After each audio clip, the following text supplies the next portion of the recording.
Good afternoon. My name is Jim Conlan and welcome to the latest episode of our entertainment show. As you know, each week on our entertainment show in part 3, we like to premiere a new TV series or new movie that's debuting in Ireland and the UK this upcoming month.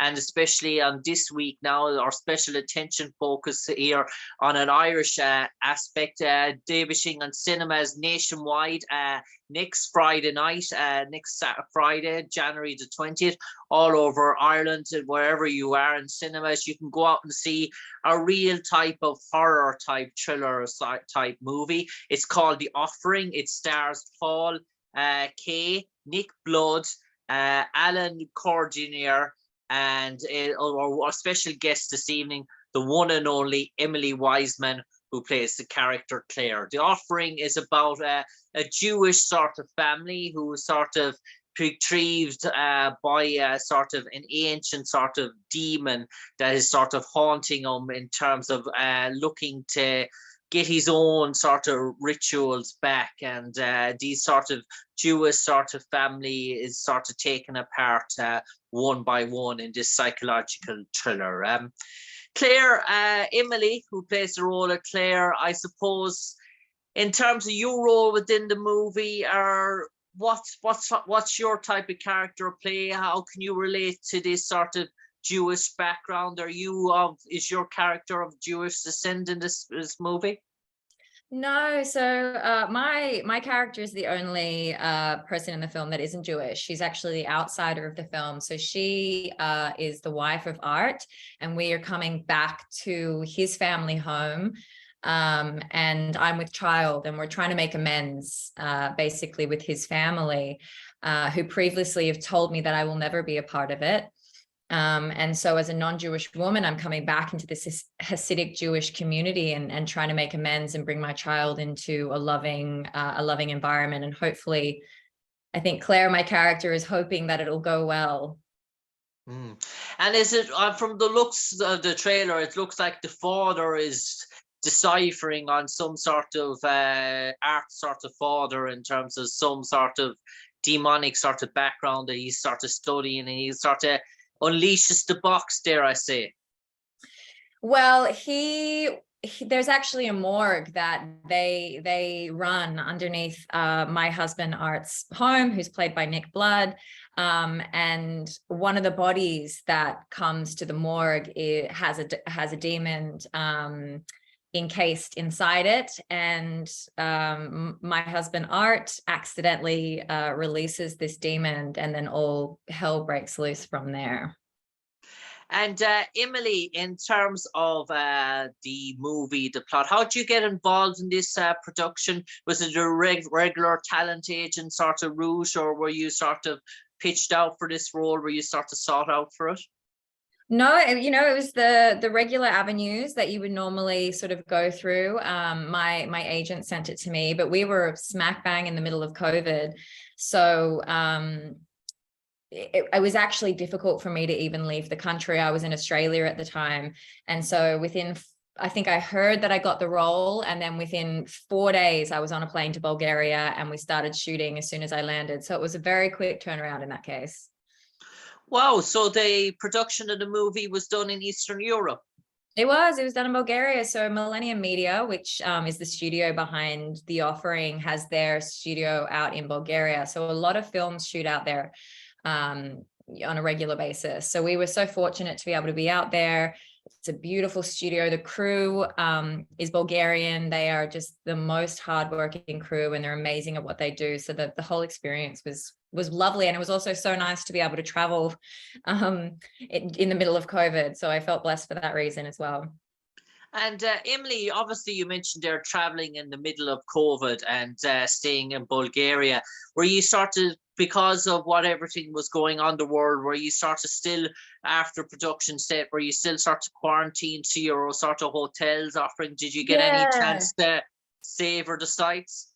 No, well, I mean, I did actually. I kind of tried to make a conscious effort to, get out and really see a few of the sites in Bulgaria. But when we were shooting, in order to sort of make sure that everyone on set was safe and that we could actually finish the production and not get shut down because someone had COVID. We were really just from our hotel rooms to set back to our hotel rooms.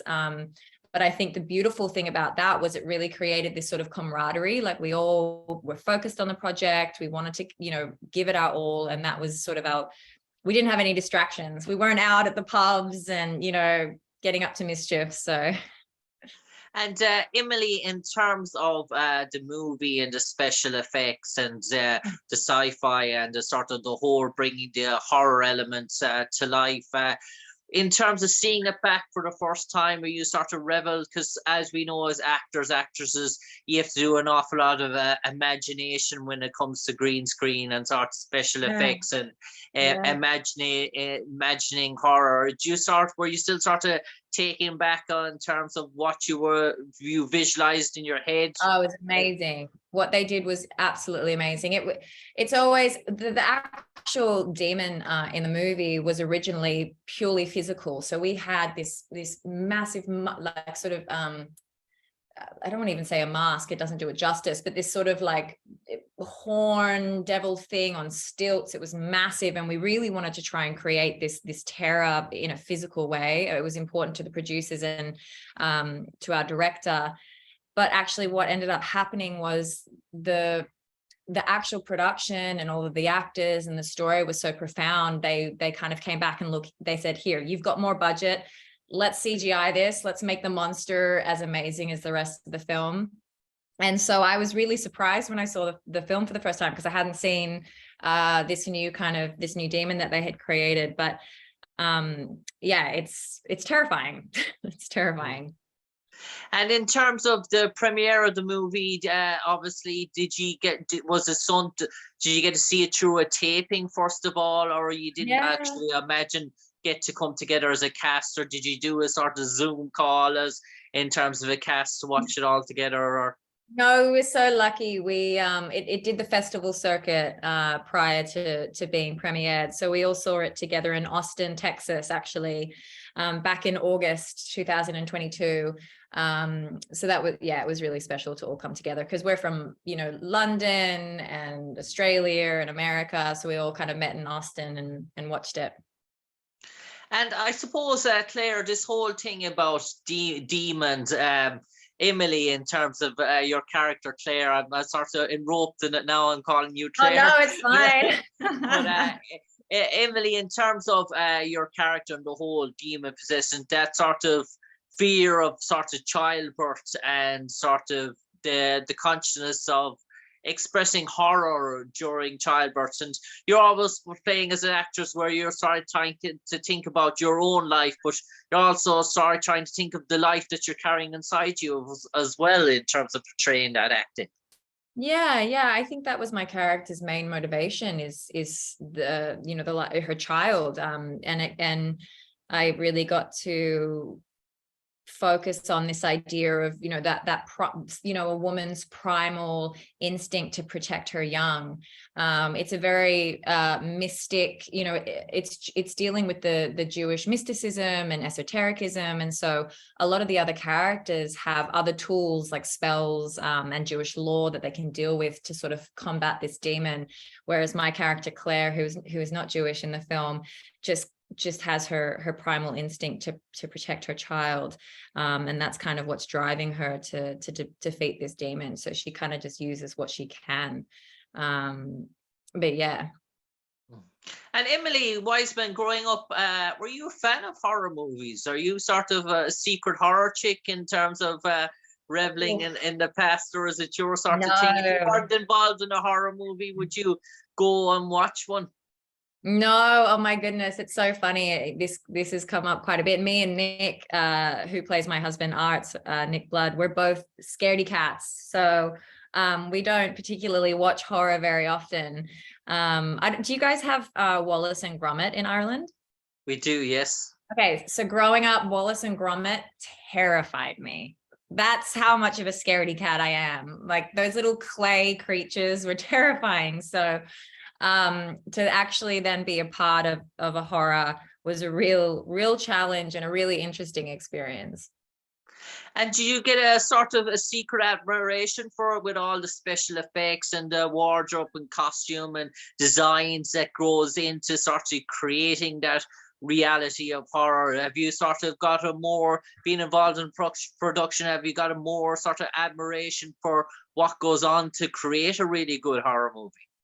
Yeah, I think it's grown on me, the horror genre, actually. I think I understand it in a different way. It's definitely I understand that sort of the you feel very alive watching something like this. You know, all your senses are on fire, your heart's beating in your chest, your hands are, you know, sweaty.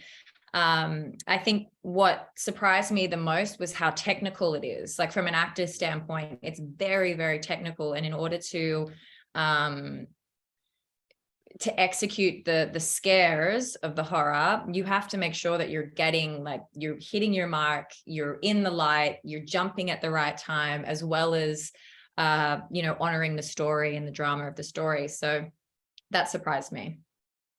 And Emily, I do believe you visited the Emerald Isle on an occasion, and you got to indulge in many of the sites that Ireland has to offer. I did. It was honestly I did my gap year, which a lot of Australians do. And me and a couple of friends, we went and did a paddy wagon tour in Ireland. And it was one of my favorite tours. We went to Galway, Cork, we did Dublin for a little bit. And I didn't think that there was a country that could drink more than Australians, but I think the Irish give us a bit of run for our money on that one. I suppose some of the sites which you saw, did you see some of the castles, Cliffs of Moher? Oh my gosh. I think for me, it was so, I didn't realize how just picturesque it was, like the rolling green hills. I remember we were sitting on a beach. I can't remember exactly where it was. And it was like, there was just these sort of gray tones of pebbles and these massive cliffs that just went on for miles and miles. And then you had the ocean. It was just stunning.